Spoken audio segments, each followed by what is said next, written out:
Selamat pagi anak-anak ibu kelas 73. Apa kabarnya hari ini? Semoga kabar kalian dalam kondisi yang sehat.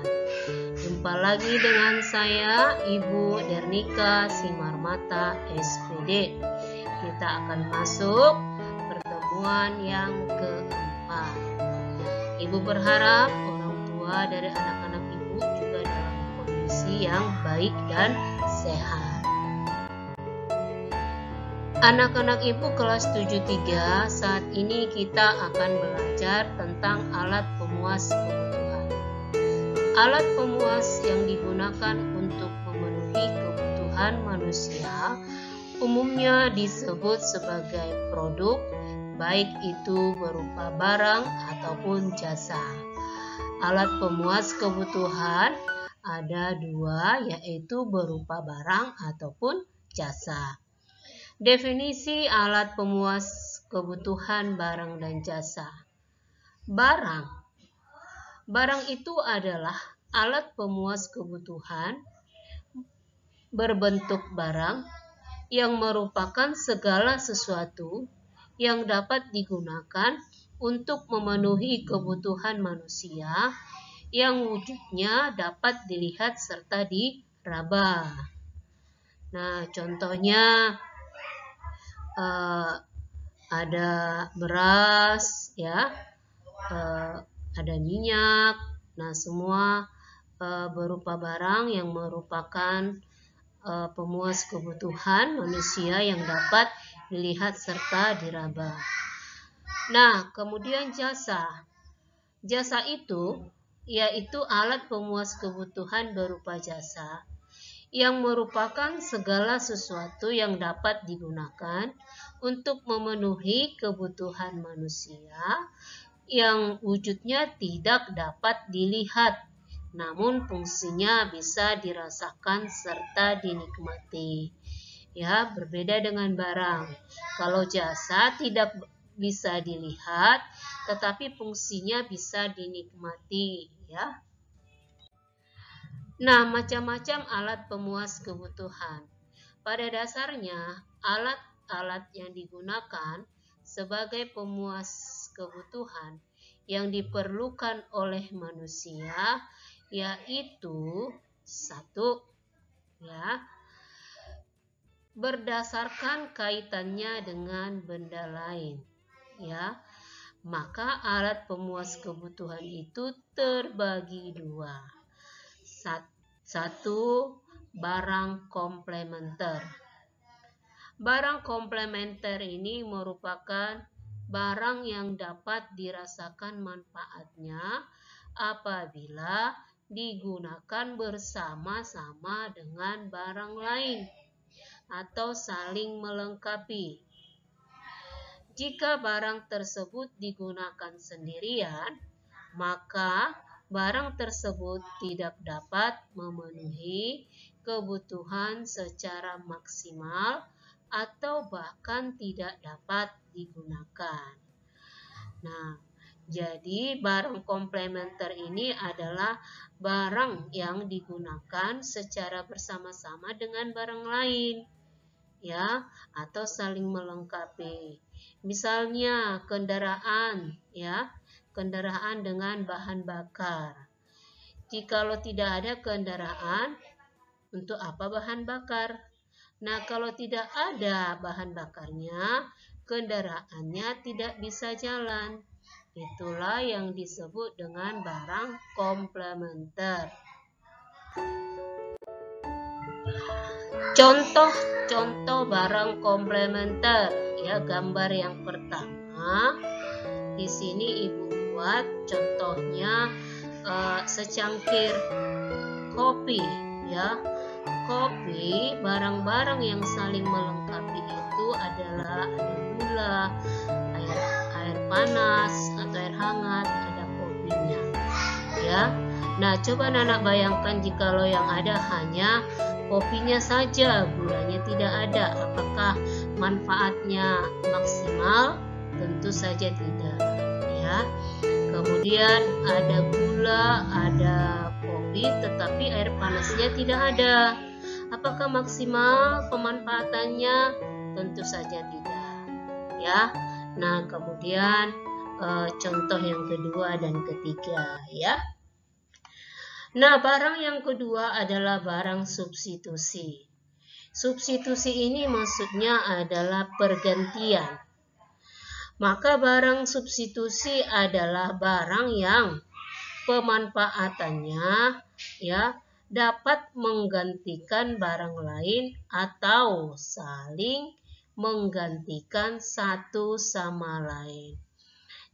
Misalnya sabun cuci bubuk harganya mahal bisa diganti dengan sabun krim. Atau contoh beras lagi mahal maka bisa diganti dengan ubi atau jagung. Itulah yang disebut dengan barang substitusi. Ubi menggantikan beras, ya. Nah, ini contohnya ya, Nak. Contoh barang substitusi, misalnya jika ballpoint tidak ada, bisa kita gunakan pensil. Kalau beras lagi naik, kita bisa makan ubi, ya. Nah, itu.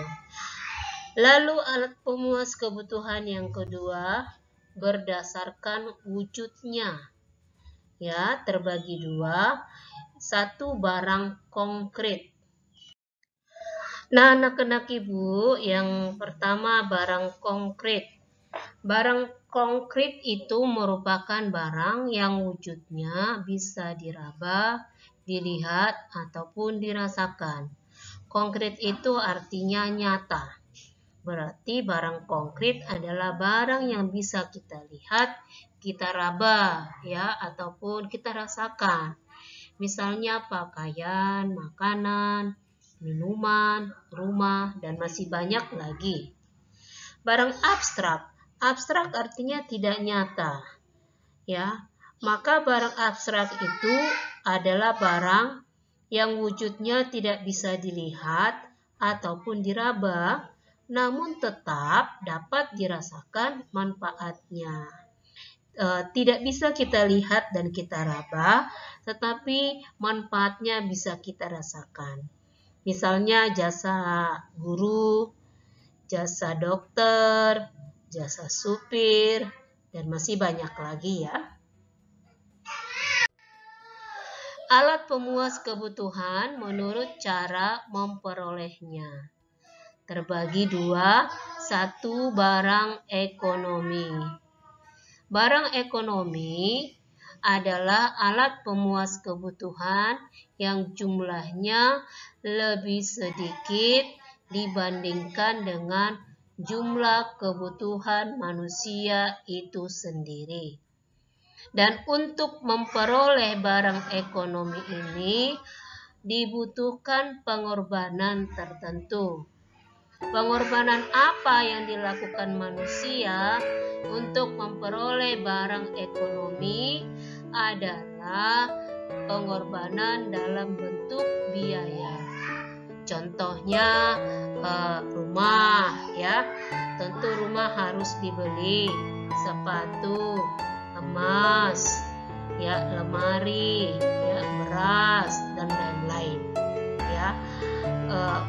Intinya semua barang kebutuhan manusia yang untuk mendapatkannya, memperolehnya harus melakukan pengorbanan dalam bentuk biaya atau disebut juga dengan membeli. Kemudian yang kedua, barang bebas. Alat pemuas kebutuhan manusia yang jumlahnya sangat banyak, sehingga tidak diperlukan pengorbanan tertentu, dan cara memperolehnya bisa mengambilnya secara bebas. Ya, contohnya air laut, ya, pasir di padang pasir, ya, angin, ya, sinar matahari, ya, dan lain-lain. Ya. Nah, barang bebas ini apabila tempatnya di toko, contoh pasir ya, pasir. Apabila tempatnya sudah dipanglong ya, maka itu menjadi barang ekonomi ya. Misalnya air ya, air kalau kita hidup di kota kan air harus beli, maka air itu berubah menjadi barang ekonomi ya. Jadi barang bebas itu apabila tempatnya di tempat tertentu bisa berubah menjadi barang ekonomi. Barang ilit yaitu alat pemuas kebutuhan manusia yang jumlahnya melimpah, sehingga yang jumlahnya melimpah ya dapat berdampak buruk bagi kehidupan manusia ya, atau apabila jumlahnya berkelebihan maka merugikan kehidupan manusia. Contohnya air. Air ya dalam ukuran yang secukupnya, sewajarnya ya sangat berfungsi bagi kebutuhan manusia. Tetapi air apabila jumlahnya berlebihan maka akan mengakibatkan banjir ya yang merugikan manusia. Misalnya lagi atau contohnya lagi api. Jika api jumlahnya berlebihan maka akan mengakibatkan kebakaran ya yang merugikan kehidupan manusia. Itulah yang disebut dengan barang ilit ya. Alat pemuas kebutuhan menurut kegunaannya terbagi dua. Satu, barang konsumsi. Barang konsumsi yaitu alat pemuas kebutuhan manusia yang secara langsung bisa digunakan untuk memenuhi kebutuhan manusia. Ya, secara langsung bisa digunakan untuk memenuhi kebutuhan manusia sehingga dapat dirasakan dan dinikmati kegunaannya tanpa melalui proses pengolahan. Barang ini juga sering disebut barang siap pakai atau barang jadi. Misalnya pakaian yang kita gunakan ya, itu kan disebut dengan barang konsumsi karena bisa langsung digunakan tanpa melalui proses pengolahan. Lalu misalnya sepatu, buah-buahan, roti, jam tangan, dan lain-lain. Masih banyak lagi contohnya. Yang kedua, barang produksi. Barang produksi yaitu alat pemuas kebutuhan manusia yang tidak secara langsung bisa digunakan memenuhi kebutuhan manusia. Namun harus melalui proses pengolahan dan menghasilkan barang lain ya. Barang produksi ini harus melalui proses pengolahan untuk menghasilkan barang lain. Barang produksi ini biasanya disebut dengan barang modal ya. Nah, misalnya tukang jahit ya. Maka yang menjadi barang produksinya adalah sebidang kain atau kain yang panjangnya boleh bermeter-meter ya. Nah, sebidang kain ini yang akan digunakan untuk membuat pakaian. Itulah yang dimaksud dengan harus melalui proses pengolahan untuk menghasilkan barang lain. Nah, kemudian alat pemuas kebutuhan manusia menurut proses pembuatannya terbagi tiga. Satu, barang mentah. Barang mentah yaitu alat pemuas kebutuhan berupa barang baku yang belum melalui proses pengolahan, misalnya kapas, padi, rotan, dan lain sebagainya. Barang setengah jadi yaitu alat pemuas kebutuhan berupa barang yang sudah melalui proses pengolahan namun belum bisa digunakan karena belum selesai. Misalnya benang dari kapas untuk membuat kain. Ya. Nah, yang ketiga barang jadi. Barang jadi ini adalah barang yang sudah melalui proses pengolahan dan siap dipakai untuk memenuhi kebutuhan manusia. Jadi sudah siap digunakan seperti pakaian, lemari, tas, dan lain-lain ya.